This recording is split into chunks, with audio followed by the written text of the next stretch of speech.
किसानों को के अंदर भ्रम पैदा करने की स्थिति खड़ा कर रहा है। लेकिन मैं स्पष्ट रूप से आज इन बिलों के ऊपर जिस प्रकार से हम सभी लोग जानते हैं कि नरेंद्र मोदी की सरकार ने 2014 में सरकार बनने के बाद ही किसानों के लिए कोई बड़ी लोक लुभावन योजनाएं नहीं लेकर आए, लेकिन सही मायने में किसानों की स्थिति का सुधार कैसे हो इसको लेकर लगातार प्रयास किए हैं। उन्हीं प्रयासों के क्रम में यह बिल है। इन बिल के माध्यम से किसानों को बिचौलियों से मुक्ति दिलाना, कि जिस प्रकार से किसान एक मंडी और मंडी के कुछ खरीदारों के बीच में ही सीमित हो जाता था, अपनी फसल को बाहर नहीं बेच पाता था। लेकिन इस बिल के आने से उसको बिचौलियों से मुक्ति मिलेगी और व्यापारी के भांति जिस प्रकार से व्यापारी अपना उत्पाद देश भर में कहीं भी बेच सकता है, उसी प्रकार से आज किसान अपने उत्पाद को देश में कहीं भी बेचने के लिए स्वतंत्र है और इस स्वतंत्रता में बाहर बेचने के लिए उसको उसके भाड़ा की भी व्यवस्था जो है सरकार की ओर से की जाएगी।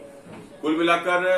तमाम जिस प्रकार से आज इंटरनेट के उपयोग के कारण से डिजिटल इंडिया जो नरेंद्र मोदी जी ने जिस प्रकार से आज गांव-गांव नेट पहुंचाने का काम किया, उसके माध्यम से ई मंडियों से भी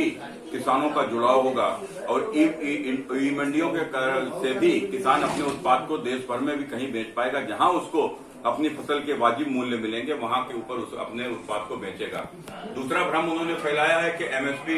समाप्त कर दी जाएगी, जबकि हम सभी ने देखा कि नरेंद्र मोदी की सरकार ने ही किसानों की एमएसपी को किस प्रकार से बढ़ाया था और उसके बाद दूसरी बार भी अभी तुरंत किसानों की एमएसपी को बढ़ाया गया है। या गेहूं के दाम को यदि हम कहें कि 2014 से पहले से लेकर और अब तक कम से कम 40% से भी अधिक की तेजी गेहूं में ही आई है। तो इस प्रकार से किसानों को लेकर यह बिल बड़ा ही महत्वपूर्ण बिल है। दूसरा बिल जो है, उस दूसरे बिल के माध्यम से किसानों की अपनी उपज को बुआई के टाइम पर ही किसान उसके लिए लोगों से उसके मूल्य तय कर सकेगा और इस बिल में किसान अपने उत्पाद को